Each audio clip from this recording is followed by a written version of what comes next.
Welcome, Dr. James Beckett, Sports Card Insights. Thanks sponsors, Topps, Panini, Upper Deck, Heritage Auctions, Huggins Scott Auctions, Mike Stadium Sports Cards, Burbank Sports Cards, ComC.com, and Beckett Media, Beckett Grading, Beckett Authentication. I got a quick note from my wingman, Rich Klein, showing me that the headline was Beckett owner going to prison. I just want to set the record straight. That is not me. I'm the founder. I was the owner, but I haven't been the owner for almost 20 years, which is just shocking to look at the calendar and how time has flown. But I was the founder and grew the company. And at a point in early 2005, I sold to one entity, and I had no real stake in it after that other than my name was on it. But I had sold all the rights. And most of the employees were there, but there's been a lot of turnover since then. The company was resold maybe 5 years after that to another entity, which is the person they're talking about that had some trouble, certainly at least with his other businesses, which were insurance.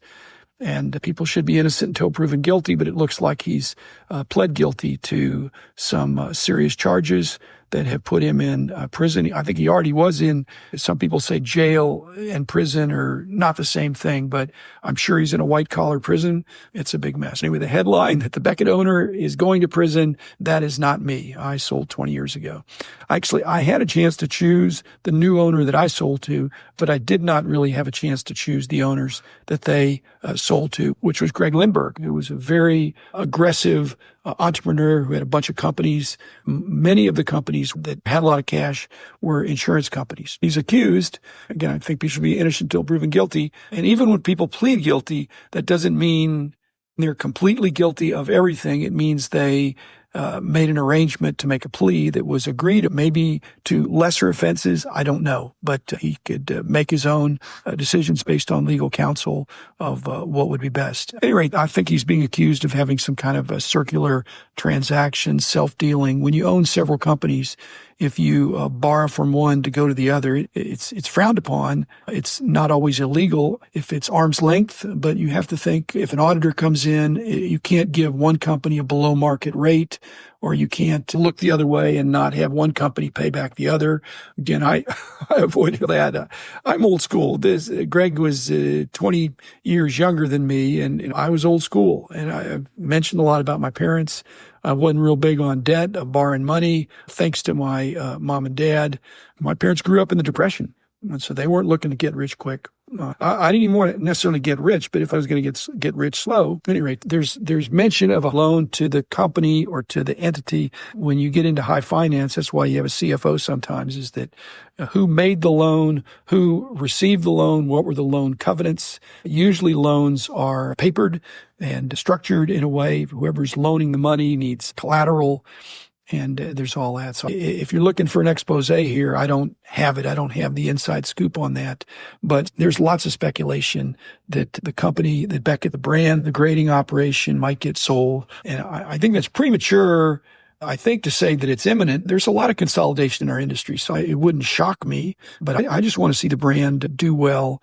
And I don't know who the creditors are. If the creditor is Greg Lindbergh or if the creditors are people that loaned to Greg Lindbergh, I don't know. That has to be structured. There was mention of Fanatics having their own debt issues. On the other hand, they have a multi-billion-dollar market cap and very strategically minded. But even when a company does get sold, it doesn't necessarily get sold to a strategic buyer. Nobody's mentioned Panini, collectors, CGC, Fanatics, eBay. Those are just all strategic buyers. But I've had several inquiries over the years from people that were successful entrepreneurs that had enough money to be able to buy the company that said, what do you think? Again, very confidential.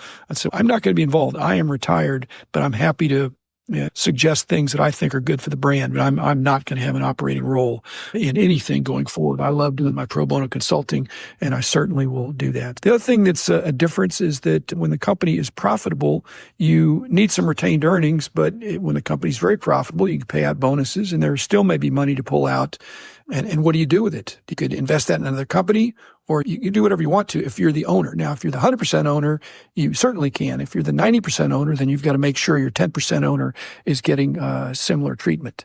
I had heard that Greg initially had legal problems based on bribery, where there was some situation where he said some things to an insurance state auditor. But this sounds like it's fraud and money laundering.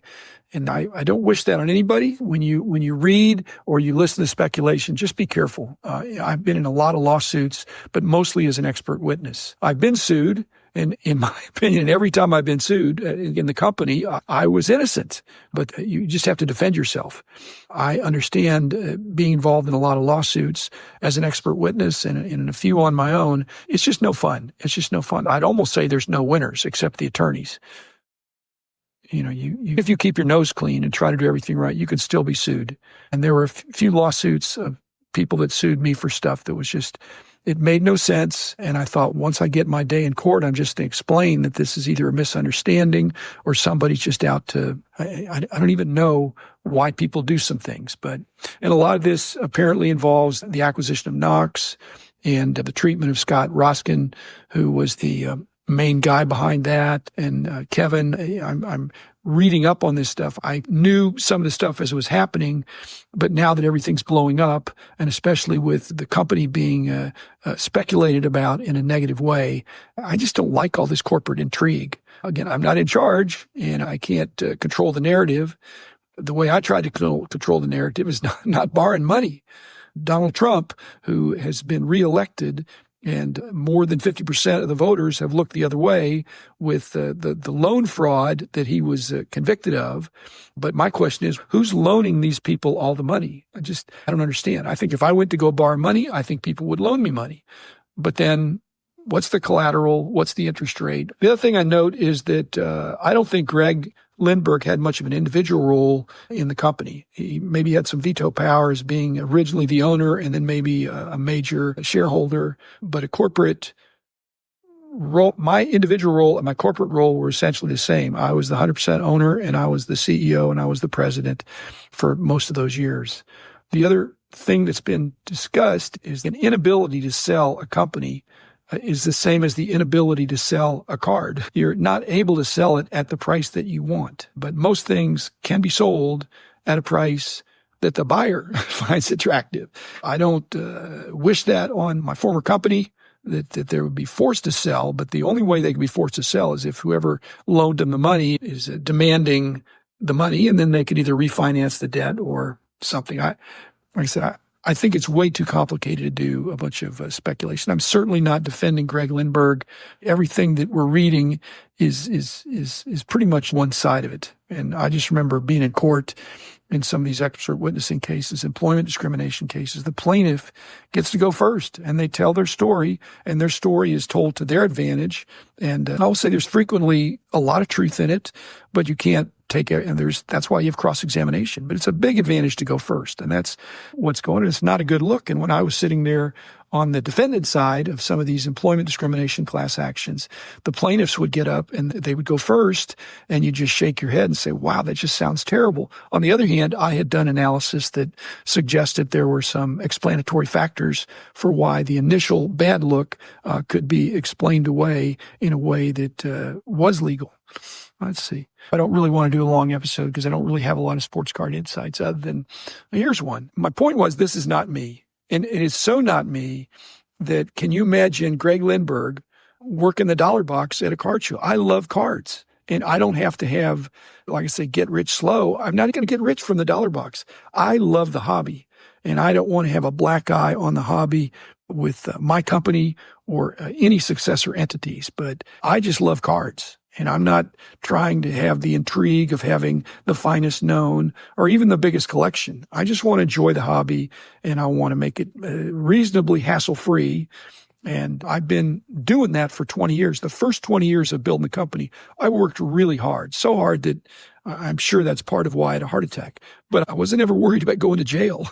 I paid my taxes. I treat people right. I'm not perfect, but I'm certainly not a felon or doing things that I'm not even trying to make people mad.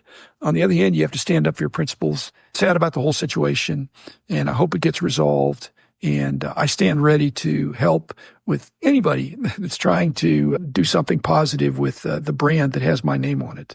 As people joked a few years ago, many years ago, they said, boy, if Dr. Beckett only knew what was going on with his former company, he'd be rolling around in his grave. I'm not in my grave, and I'm not cremated yet either. I am just concerned, and I want to be helpful. I want to help build the hobby. I don't think you get to 10X with lawsuits. So anyway, that's it. And enjoy the hobby. And here's hoping that everything works out for good.